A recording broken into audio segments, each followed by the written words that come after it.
Deerfest TV is brought to you by Benchy, the official UTV of Deerfest.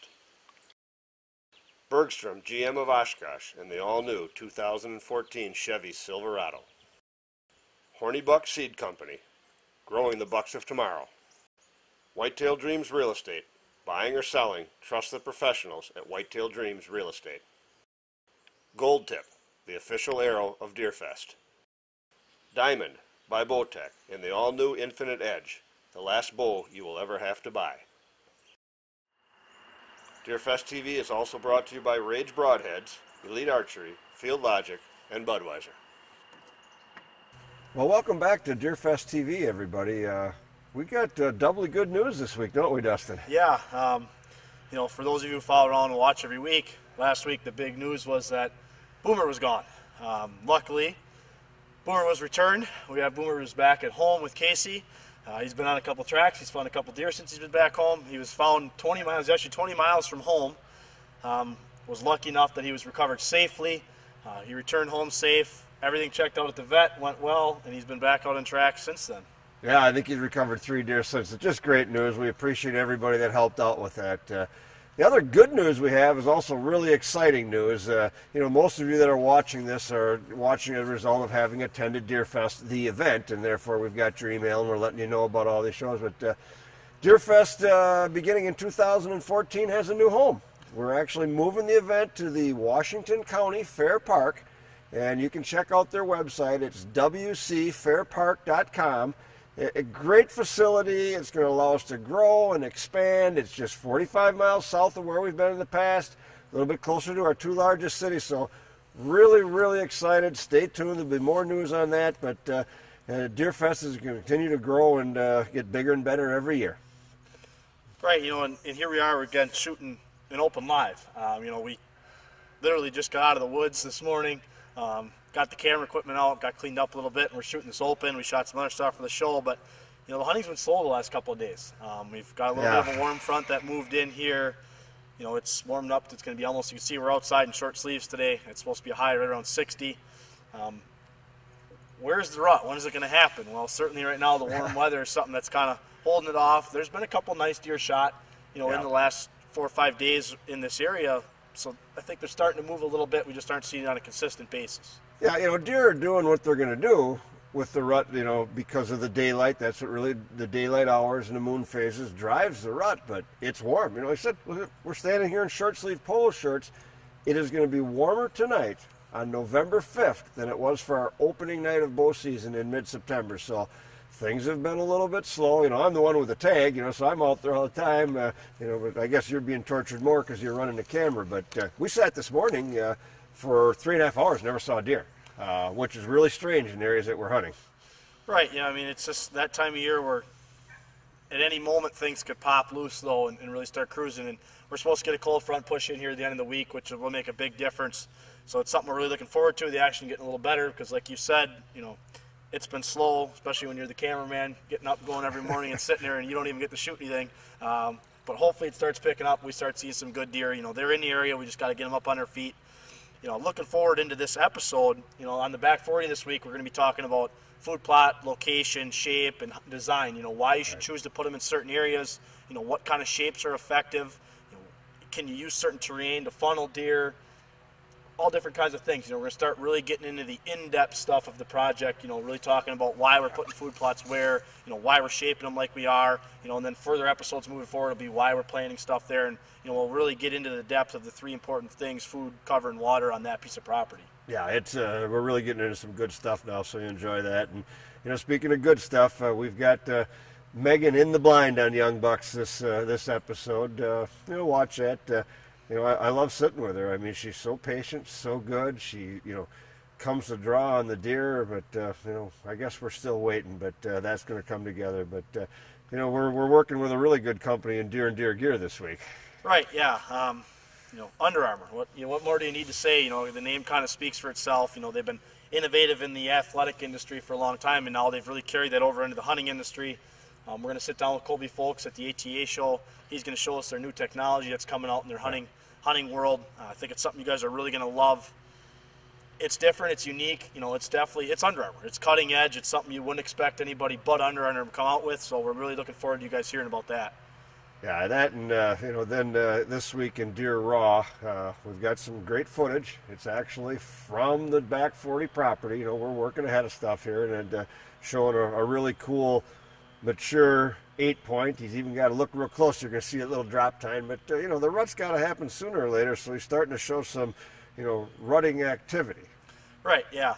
And then, you know, that footage was shot on October the 20th. Yeah. You know, so it was shot 2 weeks ago already, and you know, it was really encouraging on that night. You know, I was lucky I was a cameraman for that hunt, and I had a friend of mine out, and, you know, and we just saw unbelievable deer movement, you know, and a couple of really nice bucks on their feet. Got us all amped up. We thought, all right, here we go. It's around the corner, it's cranking up, and it's really now, since then, it's kind of been slow. It's been a little bit of a grind, as they like to say, throughout the season. But, you know, of course, we're going to bring you guys an exciting hunt again this week. You know, that's a staple of every episode. The hunts are something, you know, that we like. You know, we love sitting down and watching them, so we know you guys do too. So we just want to keep bringing you guys some of the best hunts that, you know, we can put together here at Deerfest. Okay, I'm going to put you on the spot here now. You know, it's been slow, but we know it's going to happen. You know, I mean, I've always said if I can pick one day in Wisconsin, I'd pick November 4th. Well, that came and went, and it was slow. Not much happened, you know, but, you know, the moon phase and the stuff that Charlie Alsheimer's done for years, they predict it to be really late this year. Give me a date, Dustin. You got one more day to hunt here in Wisconsin. When is it going to happen? What day are you picking? Well, you know, if I still had a tag left, it'd be a little different for me, because I really love the early part of the season. So it's been a while since I've really been behind the bow during the rut. You know, I've spent the last 3 years pretty much strictly as a cameraman for you during the rut. But, you know, looking at the moon phases and looking at what they're predicting, you know, and how late our gun season comes in here in Wisconsin, you know, I'm honestly, if I had to pick a date, I'm probably going to pick about the 16th or 17th of November. Wow. You know, that weekend. I'm going to pick late. I'm going to pick that week right before our gun season comes in. It seems every year, right before that gun season, that week before, we always see really good movement. So I'm going to pick some late dates this year. Wow, that is late. You know, I mean, my favorite day came and gone, but, you know, I'm not much of a gambler. I've never played roulette or whatever they call it in my life, but I'm going to say 7 come 11. I don't think it's going to be the 7th, but I'm taking the 11th. November 11th, go out and kill your deer. Okay, and, you know, enjoy this episode. We got one more last bit of news here. You're going to go to Missouri. You're going to go down there and hunt the rut since you don't have a tag in Wisconsin. You know, and I'm stuck back here, and I do not know how to edit any of this stuff. I can, you know, hit record, and that's about as good as I'm at, so we're going to delay the next episode by 1 week. We're coming at you here on the 6th. There won't be anything on the 13th. So catch up on the back episodes if you missed them. Then a new episode is going to come out on the 20th. Right, yep. We're going to miss next week with a new episode, but like Dad said, they're all archived on the website. If you missed episode 1 through 6 now, feel free to go back, watch any of them, catch up on the Back 40 project, see what's going on, you know, because you're really going to want to be caught up on that stuff as we dive into these next couple episodes when we really get into the teeth of that project. Like Dad said, yeah, I'm lucky. I'm going to be heading down to northern Missouri here for 7 days to hunt whitetails in Missouri with Andy Wolf and Whitetail Ridge Outfitters. I'm really, really looking forward to it. You know, like I said, it's been 3 years since I've hunted the rut, since I've actually carried a bow into the stand and been able to, you know, chase rutting whitetails. So I'm really looking forward to it. He's got some great deer on camera, a couple of really awesome farms. I can't wait. It's going to be a blast. And it's going to get better in Wisconsin. It has to. All right, guys. See you next. See ya.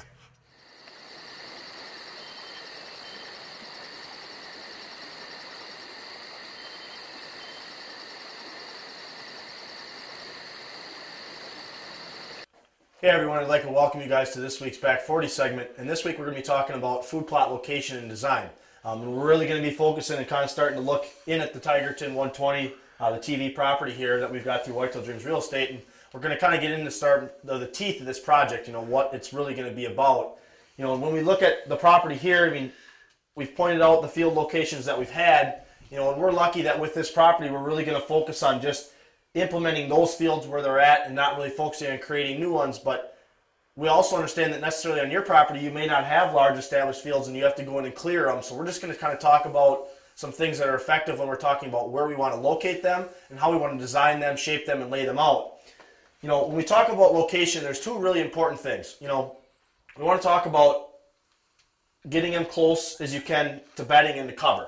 You know, the reason for this being is the closer you can get that food sucked in towards that big buck's bedding area, the more likely he's going to be to frequent that during daylight hours and when you can have the opportunity to harvest them. You know, we're really fortunate here that actually all 3 of our food plots are located in very close general vicinity to our 3 large bedding areas that we're going to have and feature throughout this property. So we're fortunate enough that we're in close to bedding, but we're also very fortunate that we've got ease of access. And that's another important thing. Yes, we want to suck those food plots as tight as we can to cover in the bedding, but we've got to be able to do it in a safe and effective way. We don't want to be going through bedding or bumping deer in and out of there trying to get to and from our hunting stand on that food plot.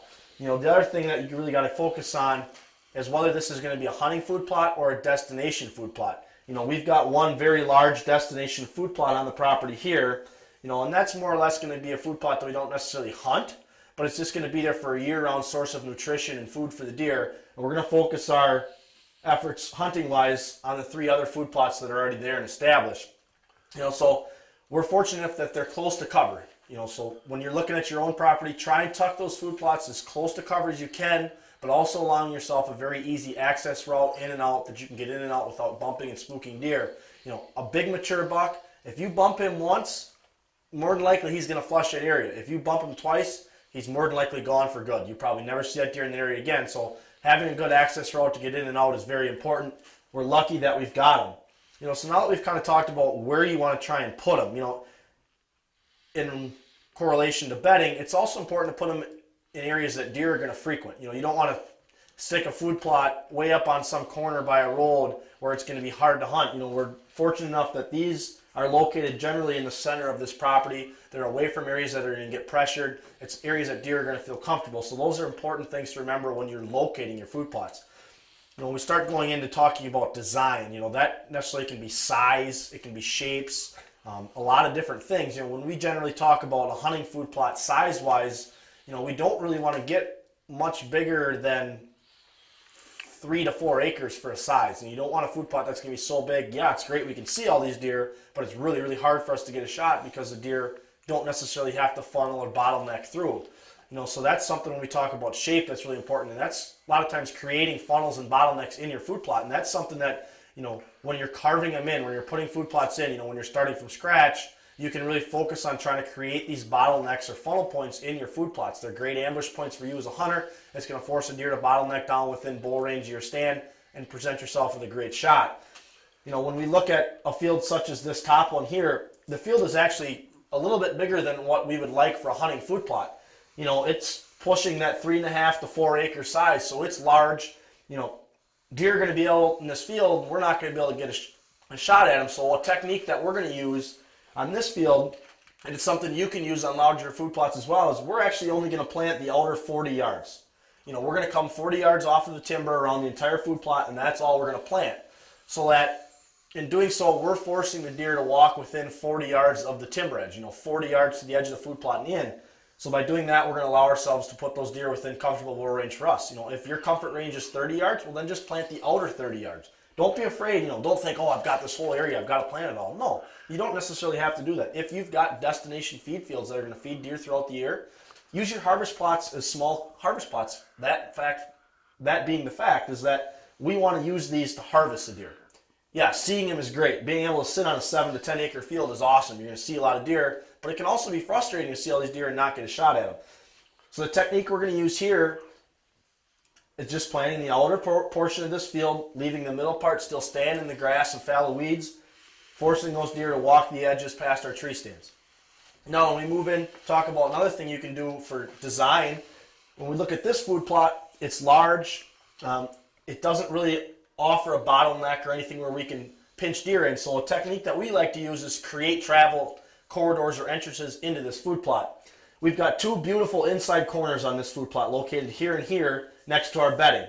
And this is all large marsh grass. In through this area, it's marsh grass and tag elders and things like that. So what we're going to do, and it's a tip that you guys can do, is we're going to go in with a brush hog. You can use a brush hog, a mower, anything. And we're just going to cut trails through this marsh grass back in towards the timber to create an easy travel path for the deer. Deer actually are lazy animals. They'll take the easiest route they can in and out of food. So we're going to go in and we're just going to mow a trail off each one of these inside corners, and then we'll go back through with Roundup as well and spray them to keep the weeds down for the rest of the season.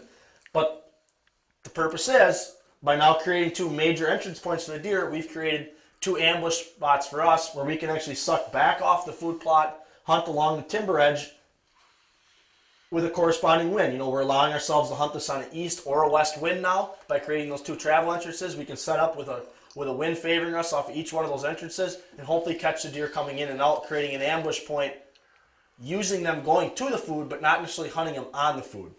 You know, now when we come down and we look at the third food plot, it's actually adjacent to our large destination field. It's just a small, skinny strip. It's only 35 yards wide, so it's already a perfect shape for us. You know, it's 35 yards wide. We can shoot completely across it. And the beauty of this is it's a funnel. You know, we've created basically a large funnel by having our destination feed field here. This is all our large bedding area. We've created an area where the deer are going to feel safer coming out into this smaller, more secluded field. They're going to feed along the edge, presenting themselves shots. We can set up anywhere in here. We've got a great south wind spot now. These deer are going to funnel down through this field on their way to our big destination feed field. It's going to create a great ambush point for us. So when we look at the things that are important from this week and we talk about location and shape, design, things like that, we really want to emphasize trying to tuck these food plots in as close as we can to bedding cover, but also giving ourselves easy access in and out. Yeah, we want to get these things as close to cover as we can, but we don't want to be bumping deer going in and out. Create yourself a good travel route in and out of that food spot and that stand, and it's going to help you be successful in the long run.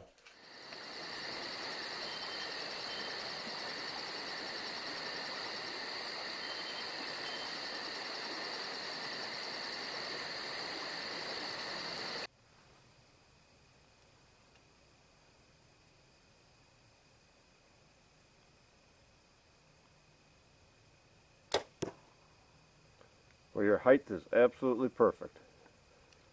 That's one of the key challenges when you're shooting underground. It shoots a little bit different from up above, so your height is really good.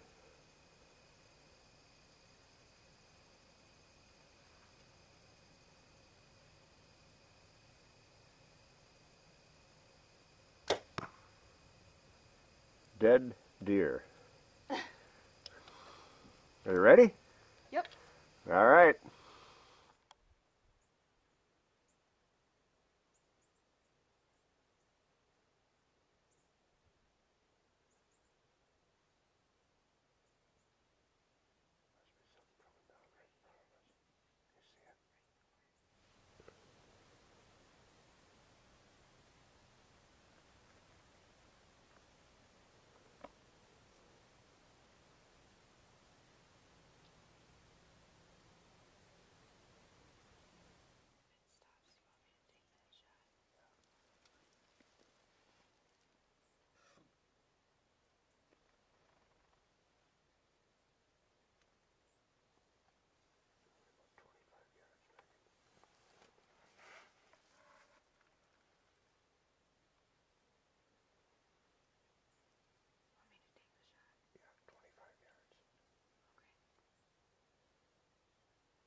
See today? Couple does and a buck. How big was the buck? Just a forker. Oh, get your heart pumping. Kind of. Did you take a shot tonight? I added doe. At a doe? A little too far, or? Yeah, a did little you too just- far. Went under it. A little chilly out there tonight? Yeah. Well, I'm glad you're seeing some deer. That makes all the better of it when you do. Yep. Makes the hunt a little more exciting, doesn't it? Mm-hmm.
Hi, I'm Kobe Folks from Under Armour. Under Armour is going to be launching a new technology in 2013 called Cogear Infrared. This is a ceramic print. It comes from the technologies of stealth bombers, the space shuttle, whereas ceramics really hold on to heat longer. So this is basically, you put this inside of jackets, base layers, mid layers to be able to hold your body heat longer. And it'll all be with this ceramic print that you can see on the inside of the jacket, so that's how you'll be able to tell the Cogear Infrared. So, as a company, Under Armour launching this new technology is going to be great.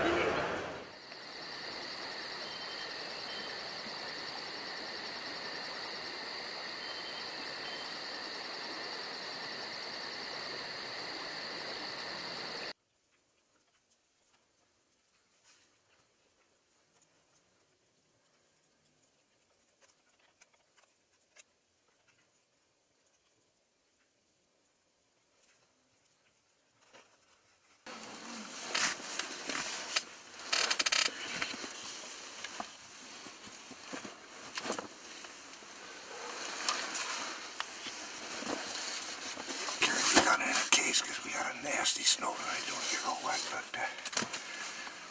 well, we're back here one last night, really hoping for a little last night magic. You know, we've been holding out for that buck we call Tall Boy.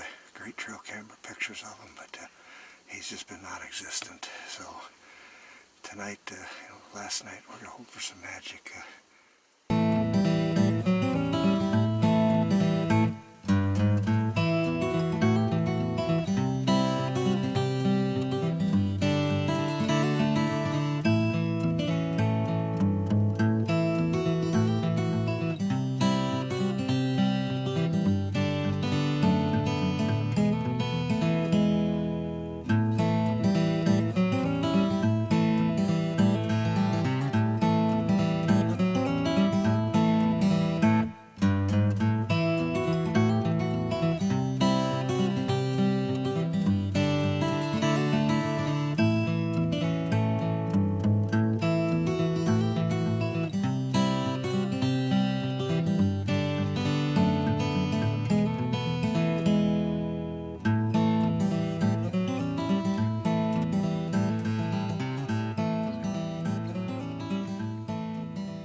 Honestly, I don't believe it. Tall Boy is laying out there dead. You know, we were asking for a little last night, Lady Luck. You don't ever ask for that. I mean, I have hunted that deer for 9 days now. 9 days. This is the first time we've seen him. And then he went to the back of this little plot, circled around. He was in my blind spot. I couldn't see him. Thank God I had a camera guy with me tonight. Dusty was with me, that he could just kind of tell that he was still there, because I had no idea. And it had to be 20 minutes from when we first saw him. I was really starting.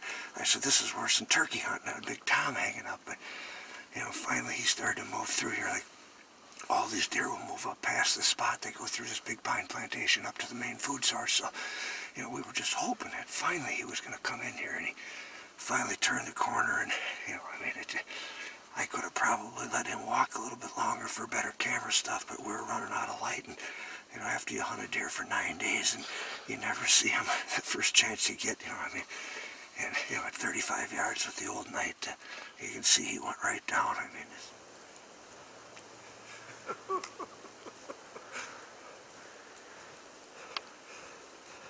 Tall Boy sat here.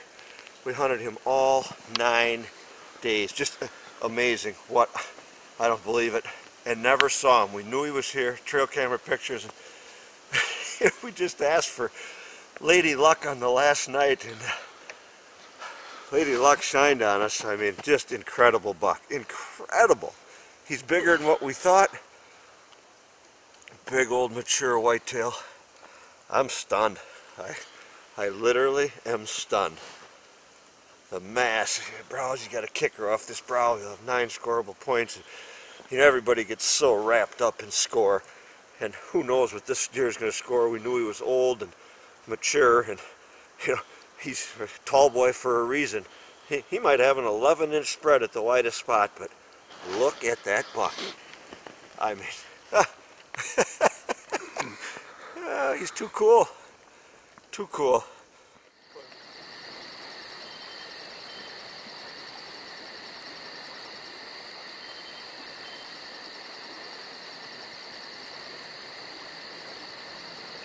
For this week's closing tip, we want to talk about the importance of an aerial map. You know, it's something that's very cost effective. You can go down to your courthouse and get one. They're cheap. They're a great tool to have. You can use them for several different things. It allows you to get a large overview of the area you hunt, see terrain, things like that that you don't necessarily see when you're in the woods hunting. Gives you an idea of what also is on the neighboring pieces of property. But it also allows you to mark stand locations. You can go through, put pins, tacks, anything you want to mark where stand location is. And then it's going to be able to give you a good idea of what your prevailing winds are going to do at that stand location. Again, you can go down to a local courthouse, get an aerial map of your property and the surrounding areas. It's very cheap. It's a great tool.